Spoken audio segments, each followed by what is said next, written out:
మనసు ఉంటే మార్గం ఉంటుంది. మన మనస్సులో ఏదో రకంగా మన వాళ్ళకి కర్మకాండ జరపాలి అనుకుంటే అవుతుంది.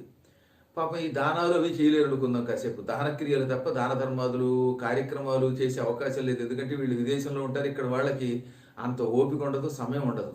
అటువంటప్పుడు సంవత్సరం లోపు ఈ మరణించిన వారి పేరు మీదుగా భాగవతం సప్తాహ దీక్షతో చేయించండి. శ్రీమద్ భాగవతమును సప్తాహ దీక్షతో పారాయణము చేయిస్తే మరణించిన వాడు పొరపాటును కూడా నరకానికి వెళ్ళాడు, ఉత్తమ గతులకు వెడతాడు. చాలా పర్యాలు చెప్పాను నేను. శ్రీమద్ భాగవతం వల్ల కూడా ఒక వ్యక్తి తరించి ఉత్తమ లోకానికి వెళ్ళకపోతే వాడిని ప్రపంచంలో ఎవరూ బాగు చేయలేరట. అంత గొప్పది భాగవతం అంటే. అందుకే ఎన్నో పర్యాయాలు చెప్పాను నేను.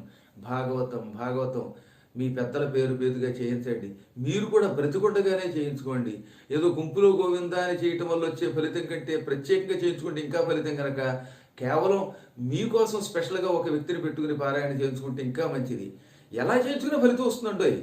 కానీ ఫలితాల్లో తేడా ఉంటాయి.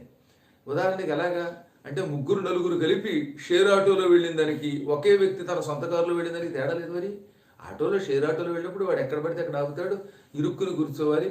అదే దర్జాగా మన కారులో అయితే మనం సుఖంగా వెళ్ళచ్చు. ఒక వ్యక్తి తన పేరు మీదుగా ఒక వ్యక్తి చేత పారాయణం చేయించుకుంటే అది సంపూర్ణ ఫలితం ఇస్తుంది.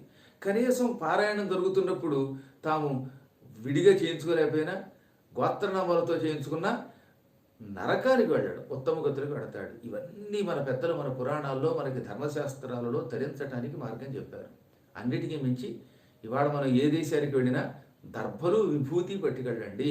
దర్భ ఆ శవానికి తగిలించండి, ఎంత విభూతి ఆ శవానికి పెట్టండి. అప్పుడు నేల మీద అలకడము, పడుకోబెట్టడము, ఈ నువ్వులు దర్భలు చల్లడము, నోట్లో నవరత్నాలు పంచరత్నాలు వేయడం, ధాన్యాలు వేయడం వంటి కార్యక్రమములు చేయలేకపోయినా కొంతవరకు మనకు ఉపశమనం అవుతుంది.